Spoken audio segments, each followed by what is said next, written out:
how focused would kids be if they could get outside and express themselves and tap into nature and ultimately learn so much about themselves and then come in and focus on, okay, here, we're going to learn a little bit about this. And they'd be zoned in, I feel like, they would be able to adhere and pay more attention to that. Maybe we're doing this backwards. Yeah.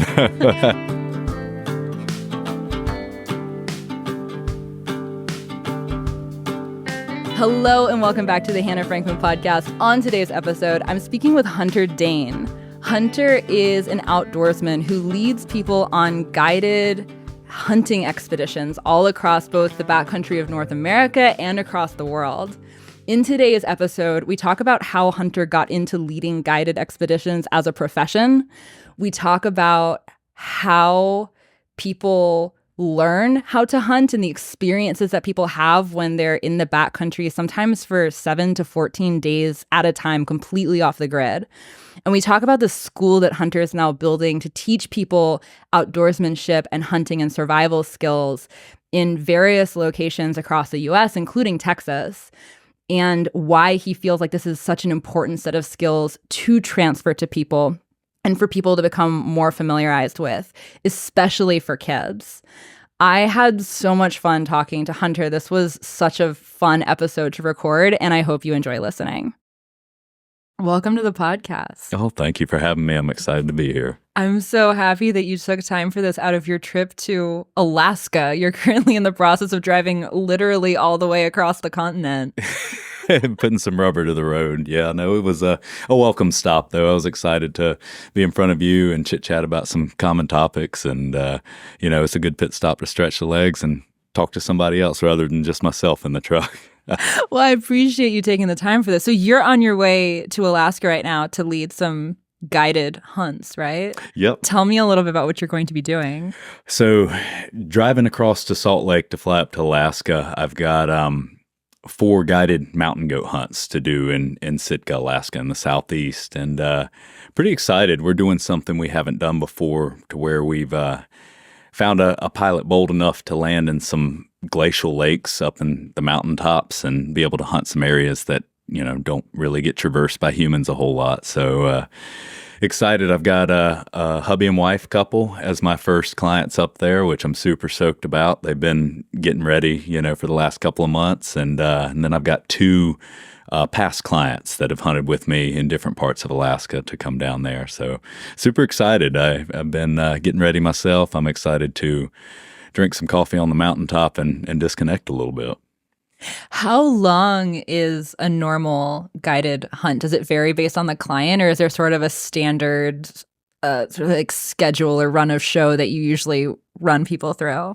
It really varies based on location, mainly of the trip, that depicts kind of the duration. But I would say an average expedition somewhere between 7 and 14 days. Whoa, you're out there for a while. Yeah, and could be, depending on the contract. Like some of the contracts, the clients get flown into you. So once you fly in, you stay put. So I think in May I did 36 days out in the tent and just had the clients fly into me and, would call the pilots and be like, hey, can you bring me a slice of pizza, or something, some sort of, comfort food or something. But, the durations can be, quite extensive, but it's good. It's healing per se. I'm sure that it is, especially, for your clients coming out. I imagine most people coming out are probably coming from a major metropolitan area usually, and it's probably a pretty big change of pace to be coming out. Or what is the experience usually like for the clients? And also, what are you doing over the course of 7 days out there? Oh, man. Yeah, it is a bit of culture shock. It's relatable to go into a different country for the first time. You're immediately overstimulated in a positive way. You're not thinking about anything you've got going on at home or nothing like that. You're in the moment, placed right in the here and now. And so I see that in a lot of my clients. As soon as they land, they're giddy and excited, and they're like, oh my gosh, I've only seen pictures. And so it's contagious. It always amps me up, because I sometimes get a little numb to it because it's, I spend so much time out there, and to see them come in and be amped up, I'm super excited. But yeah, no, the durations, they get 7 to 14 days of it, and they always. I don't think I've had very many clients that have been like, "I'm ready to go home." They're all like, "So can we stay another week?" And so it's very I don't know, it's rewarding to a lot of people that come out and do this type of thing. Is the normal experience you set up a base camp and then every day you're going out on a hunt, or what is the actual? I've never done anything like this. I've never been hunting. Maybe I shouldn't say that publicly. I'm going to embarrass all of the people from my hometown who all hunt. I've never been hunting. I've done hiking trips and stuff, but that's I imagine not at all the same thing. What is the experience actually like? It could be a little relatable to hiking, still some of the same steps you would take on an overnight backpacking trip into a wilderness area or so on and so forth, just with a little bit different maybe mission goal at hand. It's very similar to that, to where you you get to a place, whether you're flown in via helicopter, little itty bitty shoebox plane, or you hike in, use horses, however you get in, and set up your base camp, where you got all your stuff. And then typically, especially with the mountainous terrain, we'll carry a little spike camp. And, do a couple more miles, get on top of the mountain maybe, and then set up a little spike camp to where you're mobile based on weather, based on animal movements, and so on and so forth. So it's very transient once you get in there, and, you're trying to carry as little as possible to keep your energy and your caloric intake up. And then you just kind of just bounce around and have fun, find your animals, and keep everybody safe, make sure nobody falls off a mountain or gets eaten by a bear, and it's a win. Your Instagram's full of really cool photos of mountain goats, especially, is what stood out to me because their horns are amazing. Mm-hmm. But what all are you typically hunting when you go out? Oh gosh, I've touched every corner of the square as far as, species of animals. I have the ones that I kind of gravitate towards, and maybe can relate more to. But everything from antelope and mule deer and elk, some of the low country animals, to some of the high country stuff, mountain goats and sheep, and then some of the international exotics like chamois and tahr and water buffalo, stuff like that. So, each one lives in a different genome and a different habitat on the mountain, and each one kind of provides different scenery and different ways to do things. So it always keeps you guessing, always keeps you guessing. You said there are certain types of animals that you relate to more than others. I feel like there's a whole underlying art form here that I know absolutely nothing about. What do you mean relate to them? Well, not to get too deep, but animals have personalities. Yeah, well, let's dive in. I know nothing about this, but I feel like there's a whole world here that I didn't even know existed. Absolutely. No, you spend enough time around animals and watching them. They all have personalities. Brown bears are notorious for it. They have a personality like a dog. They're playful. They're fun. Mama bear protects the young. Like it's awesome to watch. I relate a lot to the mountain critters, the ones that live in the gnarliest of country, that are just kind of up there in solitude. Living in the harsh conditions. There's one animal in particular that I could say I relate to more so than most is in New Zealand, they have a Himalayan tahr. And it originally came from the Himalayas of Nepal. Way back in the dim, dark days, they transported a couple over, and then they flourished in New Zealand. But they're a long-haired animal. They're actually in the ibex family. Considered a goat. Most people call them goats, but they're actually in the ibex family. And they're a very long-haired animal. And they have, one of my favorite facts about them is they have an extra layer of muscle around their neck. So they have like 14-inch hair coming off their neck. And like a peacock, when they want to strut and show off for the ladies, they use that muscle, which puts that hair to stand on end, and they strut around and kind of show their stuff. And it's super fun to watch. They're just like it's hard to even place something to compare them to. They're just a very show animal, very, very vain almost, and I just like where they live. They're very, very hard to get to, and I like that. I like that it's a challenge to go get in the country that they live in every day. It makes you earn a lot of respect for those animals. I was just going to say, I hear a lot of reverence in the way that you're talking about the animals that you're hunting. It feels like you deeply respect them. You respect the environment that you're going into. This isn't just, I don't know what people think of when they think of sport hunting, where Hmm. you're just going out to kill things from a vehicle just because it's fun to shoot the gun and know you can. It Hmm. feels like there's something much deeper here for you. Absolutely. Anybody that calls himself a real and true hunter loves animals just as much as any humanitarian. Anybody that works for Peter or whatever you want to call it. Like hunters love animals, and if they don't, they're I wouldn't even call them a hunter. And there's such a controversial topic with sport hunting, hunting for trophy versus hunting for sustainability and filling your freezer and meat. And it gets long-winded, trying to go the back and forth, but the vast majority of hunters really appreciate the animal. They appreciate the experience and the environment that they're in. And there isn't very many hunters. I've done over 500 guided hunts, and I can't fill up one hand with the hunters that I've had that don't sit down and appreciate the animal after they've harvested it. So it's definitely a deep appreciation for nature, for Mother Nature, to where she wants to throw the toys out of the cot and blow 100, she'll do it, and you're just there and in her playground. So it's you've really got to have that appreciation to, I feel like, know why you're there and enjoy being there. Is that something, when you're guiding people on a hunt, is that something that you're walking them through, the experience of harvesting an animal and feeling that level of respect and appreciation, especially after they've killed the animal? Or is that something that you find tends to be pretty innate in people when they go out into an environment like this? It's pretty cut down the middle.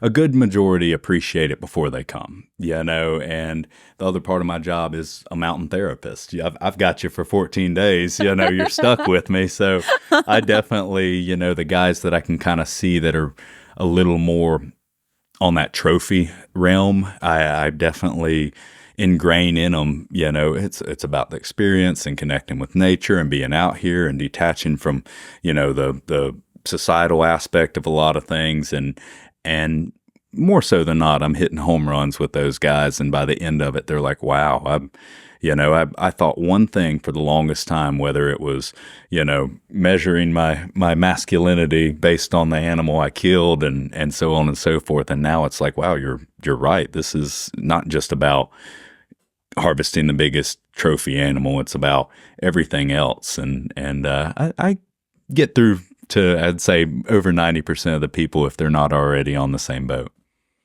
Are most of the people that you're taking on these hunts, are they seasoned hunters, or are some of them coming out for an experience like this having very little experience under their belt? Oh, those are the fun ones, honestly. Like I get off on getting the guys that are just like, first time I'm ever doing this, let's go to Alaska, and it's like, oh boy, here we go. like let her rip, Tater Chip. Most of them are seasoned. It's unfortunately the hunting industry has from an outfitting standpoint has gotten pretty expensive. So it's most of the time guys spending the quid to go do this have been on several hunts, and it's become an addiction to go and immerse themselves in different parts of the terrain and nature all over the world. But I always really enjoy when I get somebody that's like, this is my first time, and it's like, oh man, are you in for a treat? You're able to teach them, every time you're out in nature, whether you're backpacking or you're hunting or doing whatever, you're learning. You can always learn something from nature, and I really enjoy getting the guys that are more or less greenhorns, and the weather always, for some reason, I don't know if it's Mother Nature just giving them a quick lesson in her being in charge, but it always seems that we get some really wild weather on the newbies coming out, and they're like, holy smokes, that was, it's like, yeah, well, that's Mother Nature for you. Yeah. Keeps it interesting. You've mentioned a couple of times the therapeutic component to this, how healing it is. I would imagine you're probably witnessing people going through pretty profound experiences if they're out in nature for maybe the longest time they've ever been off the grid. Oh, man. And they're going on a hunt like this maybe for the first time. I would imagine that sets the stage for a lot of probably really significant psychological developments for people too, whether they're having big, very on the surface healing experiences or very deep healing experiences. I would imagine there's a lot that you get to see and a lot that people wouldn't necessarily think about when they think, oh, I'm going to sign up for a hunt because it sounds like fun to go on a big hike and harvest some animals. That sounds great. But there's probably, I would imagine, sometimes the almost therapeutic elements of this are maybe the most profound and significant part of it for some people. Oh, yeah. Coming out here. Can you talk about this a little bit? I would imagine it's a really big part of the experience. Yeah, no, absolutely, Hannah. That's one of my favorite transitions to watching a person, and honestly, I feel it every time I go out. I'm excited for the next couple of days to go up there. It's remarkable how once you get a couple of days to disconnect in a very remote setting or just in nature in general, your sense of smell gets better, your thoughts are clearer, you're more focused, your stress levels and anxiety are just very minimum. Like it's nature's healing, and to watch somebody else that's maybe a CEO of a billion-dollar company that handles everything himself and is stressed to the max, and to maybe I've only got him for 10 days out there, and to watch him go through the different stages. By day 6, he is just cool as a cucumber, just, really appreciating the sunsets or really appreciating the rain on his face. Like, it's one of my favorite things to watch, honestly, because it is a tranquil thing, being out in nature. You no longer have 25 different sounds hitting you from every angle. You have, the sound of that stream, or, the sound of the wind coming through the canyon, or maybe a couple of birds chirping. It takes everything back to the basics, and I've ultimately found, even within myself, but some of these other businessmen that come through, they go back and I talk to them a month later and they're like, I was able to close that deal I was struggling on, or I was able to open up a new branch of this, or I was a better father, or, I just being able to just click off the societal brain and click on the primal brain, and it's recenters somebody. Almost like, you said you've traveled a lot. Like I said, it's almost like going to like Vietnam for the first time. You're not thinking about anything going on back home. You're so stimulated with all this awesome culture that you're not even stressing, and ultimately gives the brain a rest to come back and circle back about whatever you're stressing about and be like, oh yeah, that's silly. That's the answer to that. Or I can do that. So it is a very healing place, and it's extraordinary to watch it in people when they're coming out for the first time or even the 100th time. It always happens. One of the most profound experiences of my early years of building my career and working in the startup world, which is what I did before I branched off to start my own business. I remember I was super stressed out about my job. I was working for this high growth startup, and it was, everything was held together by string and tape, and I was on calls all the time. Like, my job was just like being on call, basically doing customer service stuff 24/7. And it was exhausting. Like, I wasn't working all the time, but I always had my phone on me just in case I would get an email or a message from somebody who had a problem and I needed to deal with it. And so I was always on, and I just hadn't learned yet how to shut off the work I was doing and be like, it's okay. I'll be here tomorrow. Nothing that will ruin my life is going to break. Like, it's okay. And I remember I went camping with some friends, and I was in a wilderness area where up in Colorado, and I had no cell service. And it was only 48 hours. It wasn't very long. Yeah. But I remember the feeling of just confusion when I realized I didn't have cell service, because I didn't know I wasn't going to have any service at all. And feeling like, well, hope nothing breaks. Yeah. And 24 hours in, I remember just this deep sense of peace that I felt. And it wasn't it was partly profound because it was in contrast to the absence of it, which I had been feeling for so long and hadn't really realized. And just this feeling, I remember laying on my back and just looking up at the stars, and I didn't want to go to bed because I just wanted to stare at the stars. They were so beautiful. And I remember just thinking, this is always here. None of these other things that I'm worried about actually matter because I can always come back here, and here is great. And I'm so at peace here.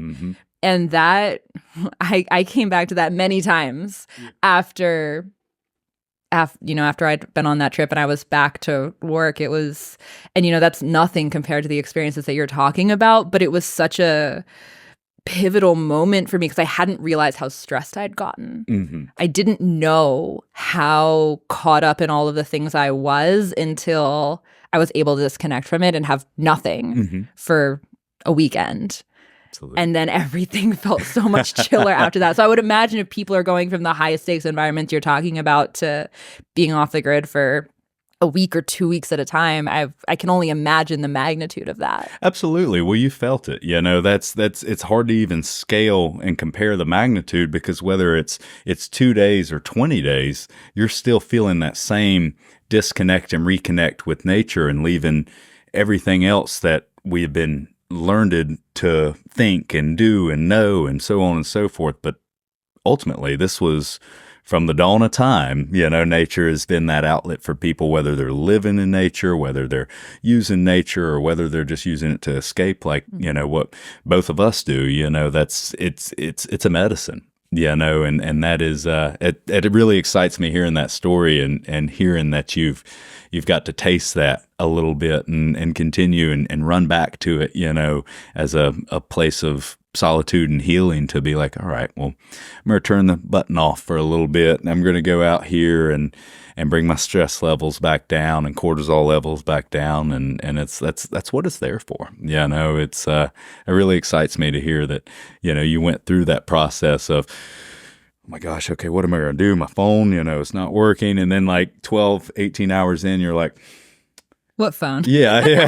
This is great. Look at these mountains, So that's awesome. You felt it, and that's something I really want to bring back to people. We've forgotten a lot about it, and even on a small scale, if we haven't forgotten about it, we don't know how to go about doing that, whether it is in the hunting realm or just in the backpacking realm or in the meditation realm or foraging, however you want to tap into nature. It's readily available to everybody, and I listened to one of your podcasts as I was driving across, and it really impacted me when you were talking about spending 15,000 hours in a school and being disconnected from a lot of things, but nature being one of them, and then getting 1 hour of recess a day. And it's like, it should be the opposite. How focused would kids be if they could get outside and express themselves and tap into nature and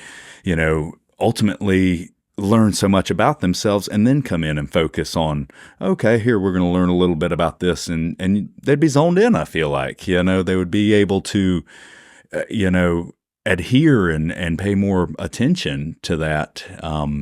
I don't know, that resonated tremendously with me as I was driving across listening to that. I was like, man, maybe we're doing this backwards. I would argue, anyone who's listened to more than one episode of this knows that I say this regularly. I would argue that it's absolutely true.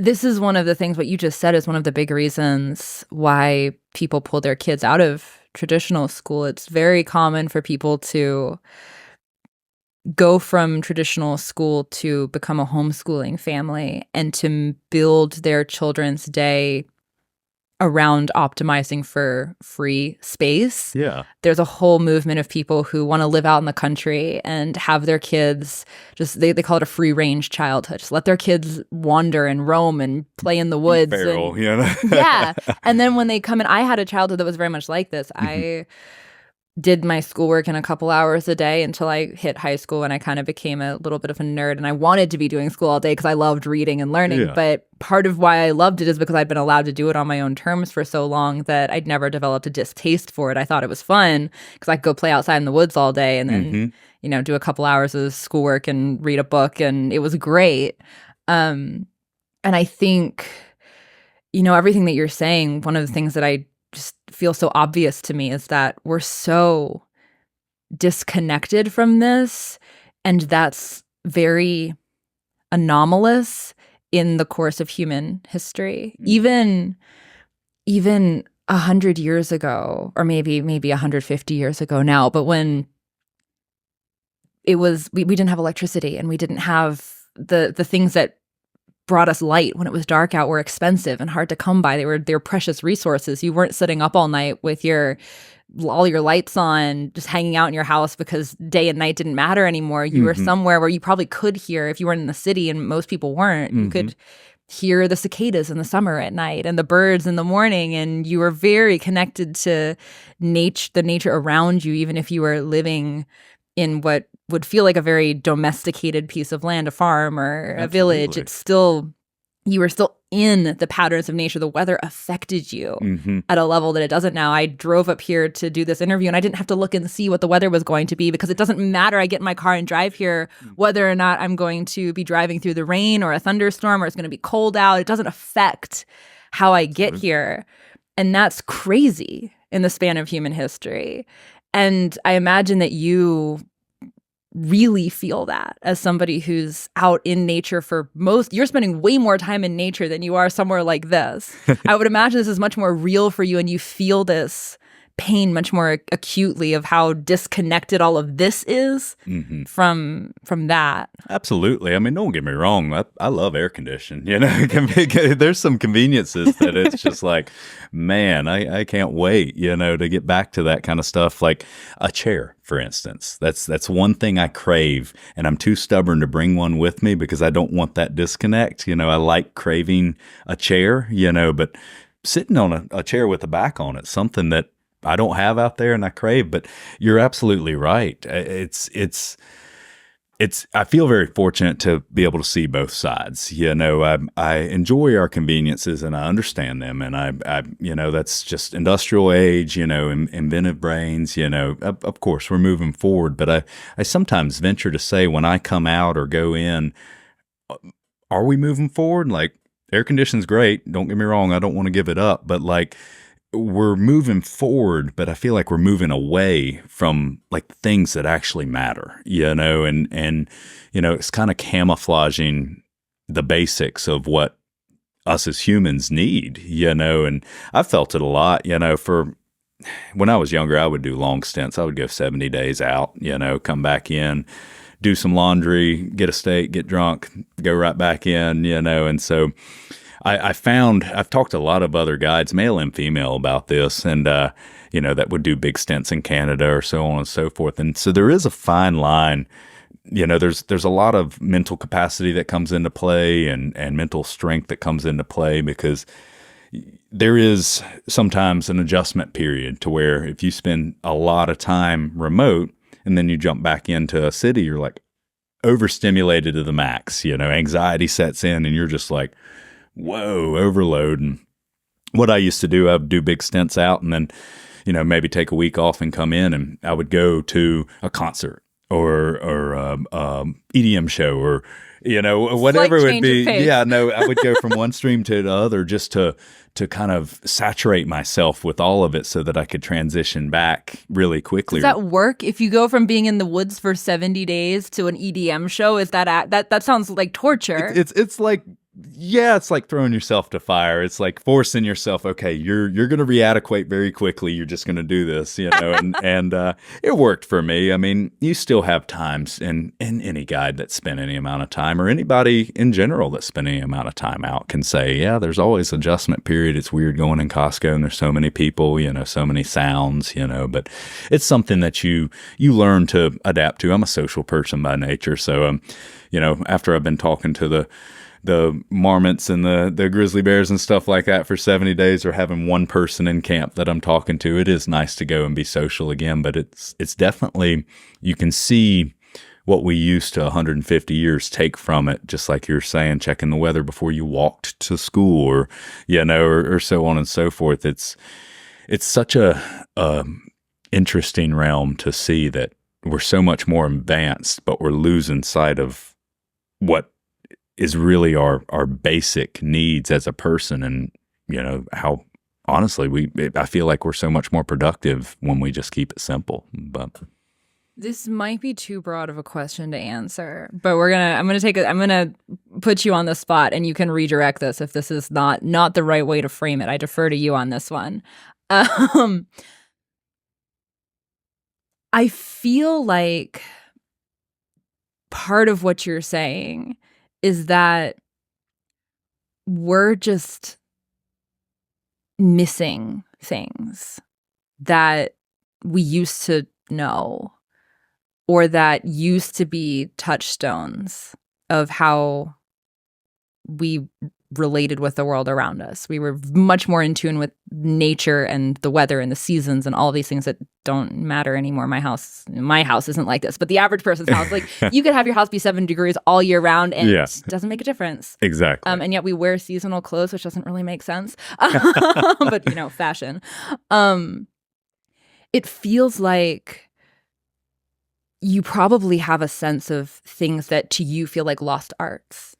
Things that knowledge that used to be much more commonplace, that when you come back to society after being gone for months on end, feel to you like complete disconnects. And I'm really curious what those things are. If there are really big things that stand out to you as being things that feel like things that humans should know and should be in touch with, and that we just aren't.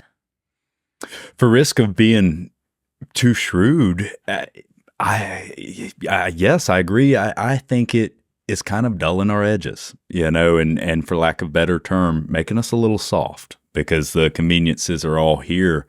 I might just be one of the crazy ones, and I don't know. I guarantee I sway from the trees some days, but I enjoy.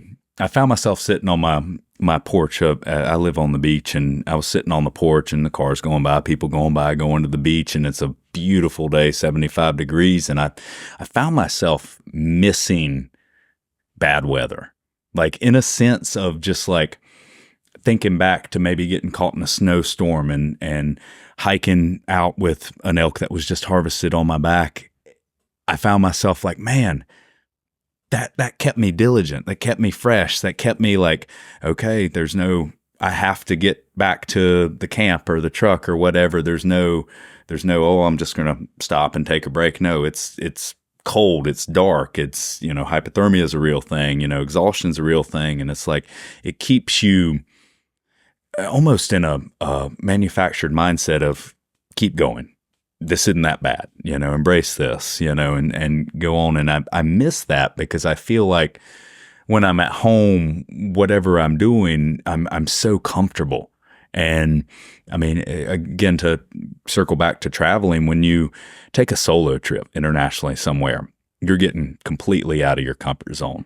And when you get out of your comfort zone, I feel like you grow as a person and you learn a lot about yourself. Well, same thing going through the harsh times in the woods or in the wilderness. You're just growing as a person. And, I feel like that we have smoothed out the edges a little bit as men and women, but it's not something we can't get back to. And it's not something that I'm saying like, all right, everybody needs to sell their house today, buy a tent and, go live as gypsies, but just being able to tap back into that, whether it's a day, a week, whatever, go back in, tap into it, say, no, I'm self-reliant. I can get through any mental issues that I have. I can tap into myself and I can do this, and I love doing it with other people. It creates such a fellowship and such a bond, as I'm sure you probably learned when you're hiking in Colorado with your friends, memories and,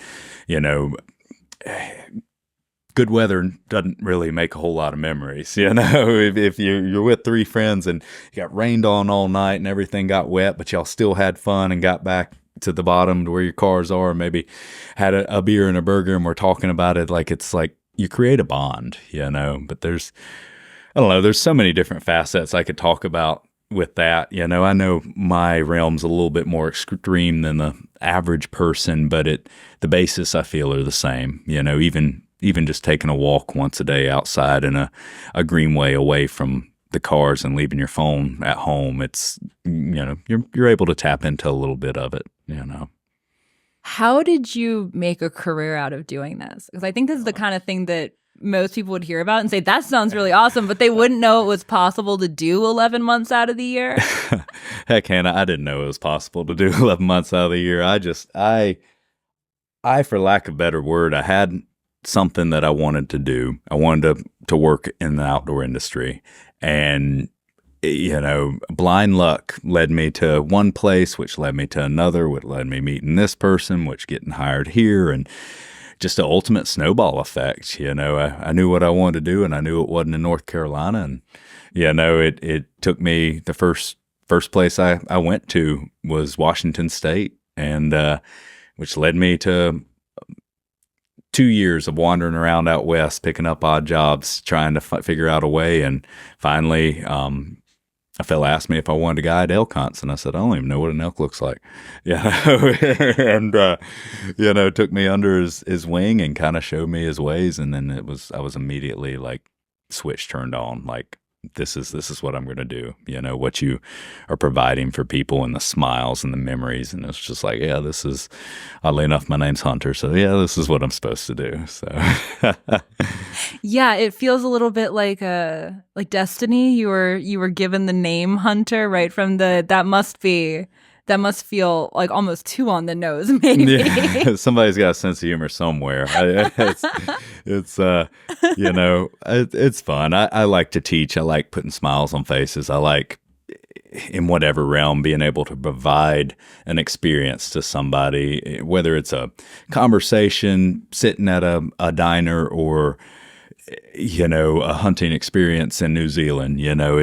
I'm really gratified to be able to help change somebody's life for the better, or teach them something. I love teaching people, and I love learning. So it's like a big full circle in that. I love hearing opinions and working the brain and constantly challenge yourself. So it's just the right job for me. It encompasses all that in the one career. And so trying to continue that. And unfortunately, the one thing about my career is it's very physical fitness based, and unfortunately, none of us can escape the old. So, it's, as much as I don't want to admit it, sometimes on my best day, joints and back and everything hurt, and you power through it. And I'll do it as long as I can. I don't really have an excuse. I know a guy that just retired from guiding in Alaskan mountains at 76. So, whoa, like, just a hard nose, kicker in the snarler type dude. And so I have no excuse, but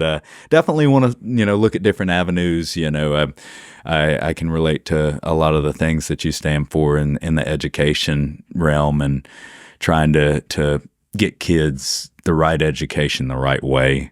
And, I feel like that's something I've been taught through all my travels and all my experiences. I've gained a wealth of knowledge, and I want to be able to give that back, so it doesn't get lost by the wayside, and so that nature and sustainability doesn't get lost to the wayside. So, well, on the topic of that, you're in the process of building a school to teach the types of things that you're teaching people on the hunts, right? Tell me a little bit about this. Yeah, no, I'm super excited about it, honestly. It's it started off as getting kids back to nature, which it's still going to encompass, but then it grew into getting everybody into nature, and the short form, it's a A to Z Hunt 101. It teaches you how to live sustainably with truly organic meat. And these schools, I'm really excited. There's going to be a bunch of different locations, and just a to Z school teaching everything from gun safety and gun operation all the way to harvesting an animal and butchering and processing it yourself to, be your own grocery store, essentially. And it's knowledge to where I feel everybody needs to know if they want to practice it on a regular basis and fill their freezer and save costs on the groceries, or eat truly organic, really nutrient-dense meat, that's fine. Or you put it in your back pocket to maybe teach your kid one day, as the same thing as maybe teaching them to change a tire. Hey, okay, if we ever hit hard times or things go pear-shaped and we need to provide for our family, this is how you do it, and it's something so archaic and so primal that's ingrained in all of us, whether it's hunting or gathering. That's that's something that we all have in us somewhere, and it's, testament of history. If you go back and you look through all of it, we all have a couple of genomes, I feel, in us, and hunting and foraging is one of them, and so I'm excited to kind of revitalize that, even in my industry, to where trophy hunting has been pretty prevalent, to kind of circle back and be a reminder, hey, this is the real meaning of why we do this, and whether or not people have forgotten that or don't know it, it's kind of the soapbox I'm excited to stand on and be like, hey, let's get back out there. Let's go and tame ourselves, And so I'm really excited. Thank you for asking. So you have multiple locations in progress for this school, one of which is in Texas. It's just a little bit north of, maybe a couple hours north of Austin, I think you told me. Mm-hmm. So are you going to be, like, how your first is it a cohort or what is, I don't know the right terminology for this, but it's launching, the one here in Texas is launching soon, right? This fall. Yeah. No, I'm excited that I think October 31st is our first school date. Wow, that is soon. Yeah, no, it's kind of threading the needle. With me coming back from Alaska and coming back. You're not even going to be here. And then you come back and school's in session. So what is this first one going to entail? It's the very basic, just here in Texas, about a hour and 3/4 northwest of Austin. Just the very basics, gun safety. It's a school to where you're actually going to get the opportunity to harvest an animal. Texas offers a absolutely outstanding platform for that. Close vicinity for a lot of locations of people being able to drive up for a couple of days, don't have to take off time for work, and it's going to encompass everything from ethics of hunting, ethics of animals, kind of the respective nature, kind of given the basics of that, how to disconnect to reconnect type deal. And then, as I had said, teaching gun safety, gun operations, somebody that's maybe never shot a firearm before, teaching them how to ethically aim and harvest an animal, to actually getting your hands dirty and going and harvesting an animal, being taught how to appreciate that animal and what it's given us, and then what you do after you've harvested it, how to, process that animal and really package the meat, and so that you can, go home and for the next couple of months, depending on the size of the animal you kill, end up with, tacos and steaks and lasagna and stuff that has never been touched by a human hand, and to me, that's truly organic, and it's, I have a deep connection with doing it that way, being that animal has lived its entire life in the happiest state that it's ever been, and it knows nothing but happiness. And then, being able to, harvest that animal in that state, I mean, that's just, it's a beautiful thing to me, rather than, I don't want to knock on anything else, but rather than the alternative, with different ways of production, I would maybe say. So I'm excited. You're going to have to come out and get you a spot and come check it out. I was going to say, I have many questions, some of them being of very personal interest, because this isn't far from me, and this sounds amazing. I've shot lots of guns before, but never at something that's alive. I was going to say moving, but I've shot a lot of clay pigeons, so that's not true. There you go. But nothing that's has a heartbeat. Yeah. So this sounds amazing. So are most of the classes going to be like a weekend long type of thing, or are there different types of offerings that you're thinking about doing, or what is the structure going to be? With the very kickoff of the schools, we're going to start them for 3-day classes. 3-day classes. Yeah, and there are multiple locations people can choose from, right? Absolutely. You've mentioned there's an Alaska one too. Yes. So trying to encompass all different levels of experience or levels of want. Not everybody, per se just wants to go to Texas. Maybe they want to make a trip out of it and do exotic location per se, like Alaska, or maybe somebody's like, oh, I've always wanted to go to Alaska and do something, but I don't, it's intimidating, Alaska in general is an intimidating place, and so just being able to offer different varieties, different lengths of time. Texas is a great basis because it's a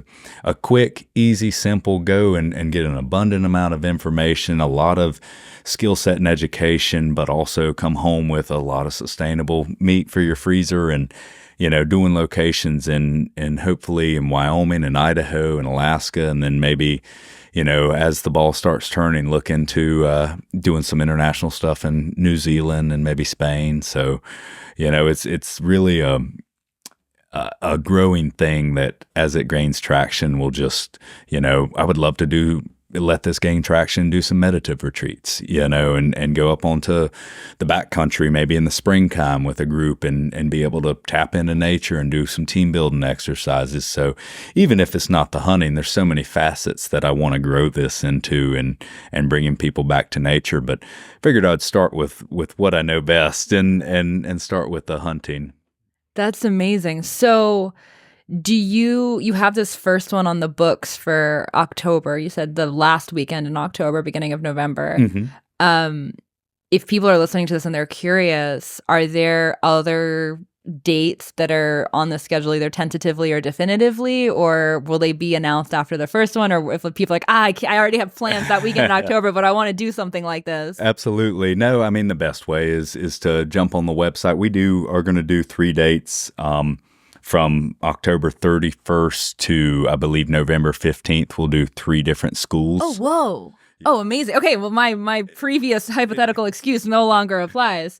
No, it's still a good implication, being that there'll be 3 schools. We're doing 3 soft schools. As I said, these are the first ones out the gate, and just like a restaurant opening for the first time, you got to teach the servers not to bump into each other. So doing 3 schools, we're going to gather some content to help market it for the other schools and so on and so forth. But doing these first 3 ones from the 31st of October to the 15th of November, and then just lighting the fire from that. And if those dates don't work, then on the website you can go in and tap into other dates for the future 2025 and so on and so forth. So you mentioned that part of this coming into being was you were thinking about ways of teaching survival skills to kids.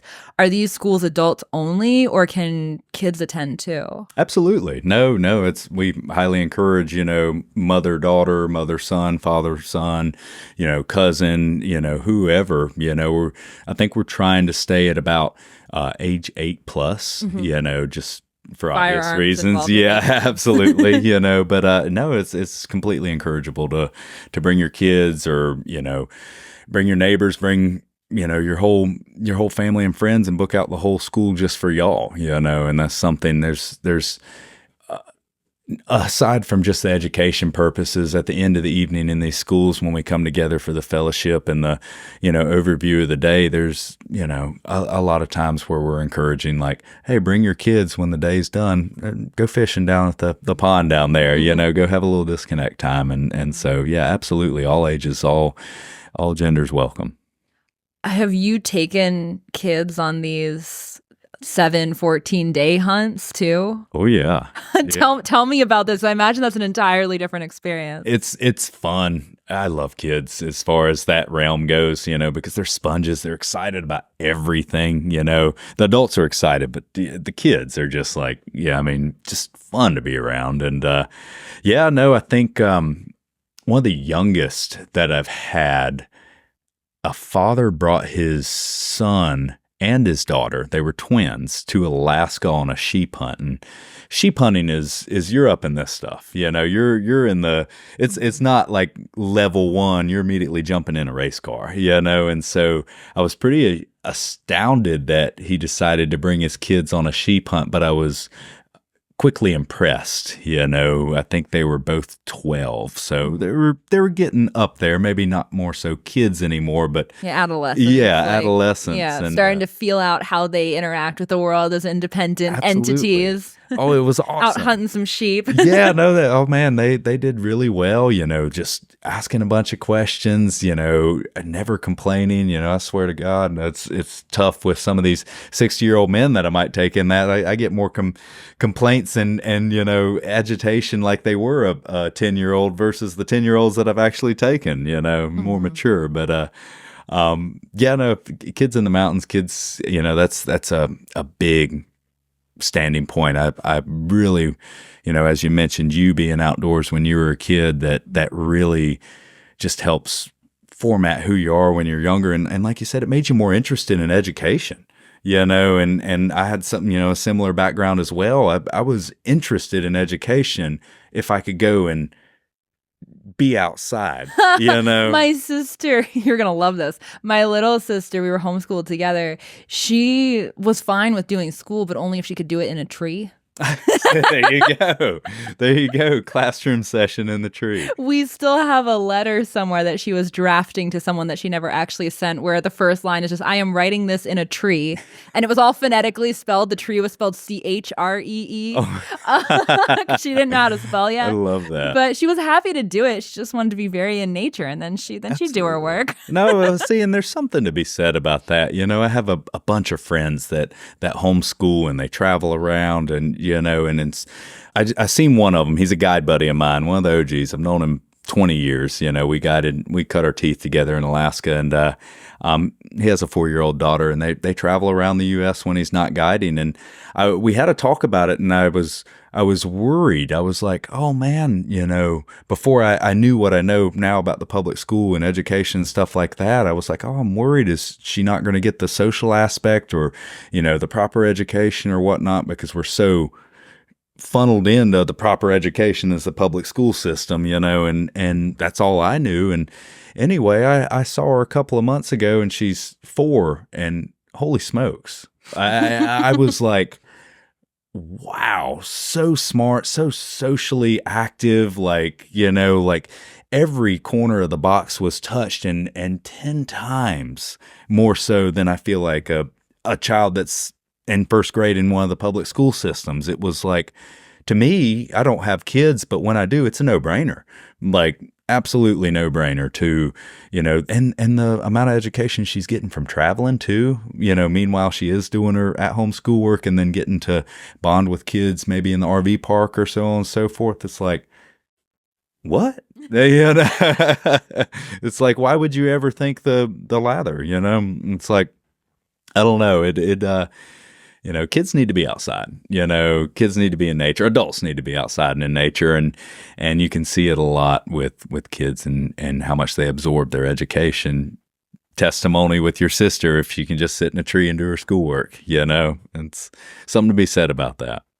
I imagine what you're doing will be of interest to a lot of homeschooling families, because there's a whole contingent of the homeschool world that's very, very into the whole idea of going back to the roots of skills that were a part of the human experience for millennia that we've lost. And it can be anything from growing a garden and baking your own bread and raising your own chickens to going out in the woods and learning survival skills and learning how to harvest an animal or how to identify wild edibles and forage for things. And the things that you're talking about, I think there's a real hunger for, obviously, if you're taking people out on hunts they've built their whole lives around building huge businesses in big cities, and then really what they want to do when they can carve out 7 or 14 days from their calendar where nobody's going to bother them, really what they want to do is go up on a mountain and hunt sheep. Absolutely.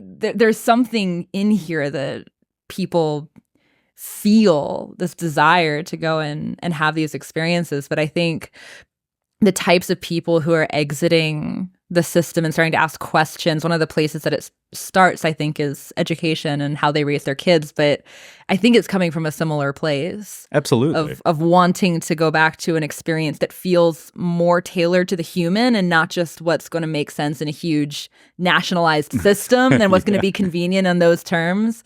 And so I wouldn't be surprised at all if you get a lot of homeschooling families who are intrigued by what you're doing. It feels based on my experience of growing up homeschooled, it feels very aligned. Absolutely, and that was really well said. It's I think that we're going to have a lot of people that want to self-sufficiently educate their kids. To the I mean, hunting and gathering is the most primal thing that you can do aside from procreate. You know, it's one of the oldest forms of being a human, you know, and that's something I just don't want to see lost, you know, whether it's, you know, not just on the hunting realm, but the nature realm. And so it's kind of allowed me to decide, no, I'm going to put my foot down. This is, you know, if it touches 100,000 million bajillion people and everybody can tap back in, great. But if I can tap into a select few and say, hey, let's keep this going. You know, I wanted to be outside as a kid. You know, did you? And tap back into that. So I'm really excited about it. It's something that yeah, I don't know. You can see me smiling. It's something that just really I can radiates tell, out of me. I can tell you're passionate about it. You said that part of the impetus for all of this was, you know, you were thinking about the kids first, like teaching skills to kids, and then eventually the idea formed for this more sort of full age range sort of school.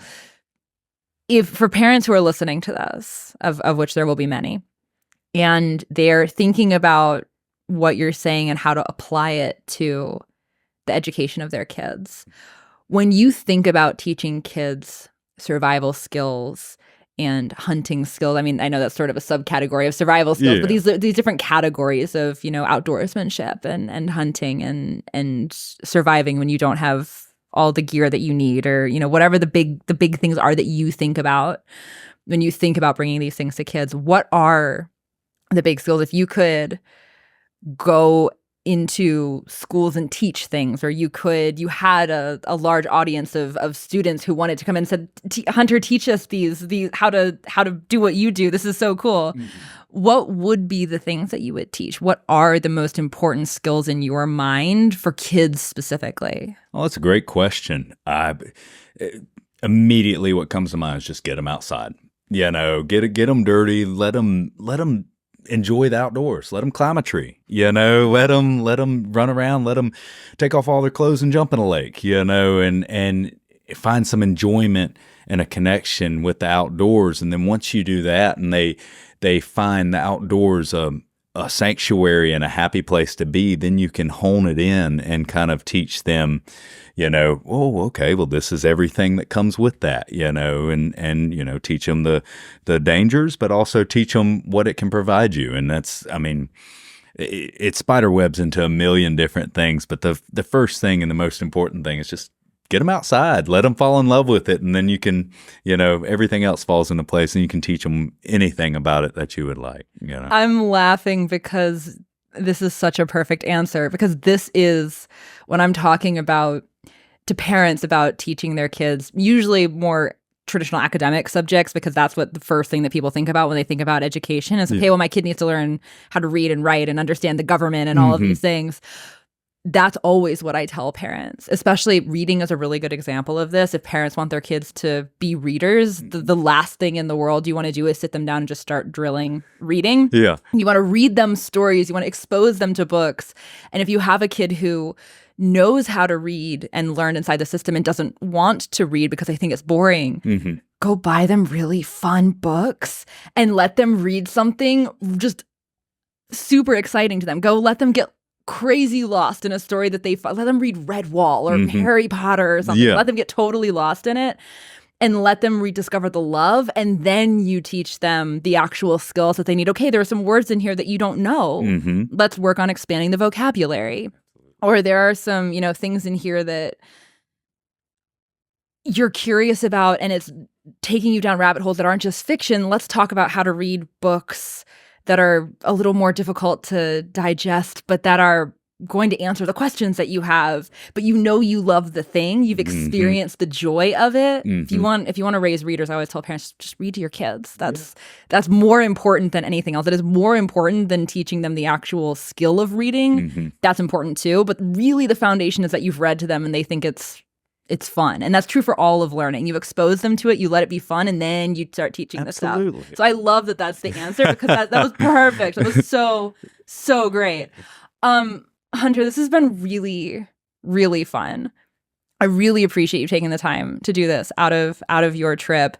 If people have enjoyed this conversation and they want to know more about you and about the work that you're doing, where would you send them next? I know that you're on Instagram. I know you're building a website for your school. Where are the most important places that you would send people to learn more about what you're up to? Oh, well, and thank you as well for taking time and driving up today and having me. It's worked out perfectly. I really enjoyed my time here and can foresee us doing another podcast part 2. You know, it is just. I've lots of questions about your education and how you became educated as a hunter. We have a whole separate conversation here that we didn't have time for. You know, vice versa. Well, I hear you're coming back to Austin. So. Yes. End of October, I should be back.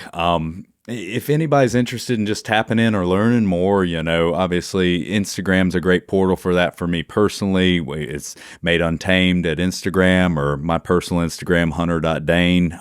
They can also check out the website at madeuntamed.com. Has all of our information there. All my contact info's on all that stuff. I mean, I'm very open. Give me a call. You have any questions? Like I'm super open, super easy. Depending on the time of day, I might be highly caffeinated or I might be very, very low pot, but I'll always pick up. So, yeah, you know, check out the websites and so on and so forth. And, you know, hopefully be making more of a footprint here in Austin. I really enjoy it here. I enjoy the people and the ambition. So hoping to make more of a footprint here and maybe make this a home base for a bit. Oh, there's definitely a market here for what you do. So if you're if making it home bases on the table, I will begin the coercion process of getting you to move here. Absolutely. Thank you so much for this. I'll put links to all of this in the show notes too, so people can find it. But really appreciate you taking the time on your cross country journey. This has been such a pleasure. Oh, thank you so much, Hannah. Thank you for having me. It's safe travels on your journey as well. Thank you. And hope to redo this sometime soon. Absolutely.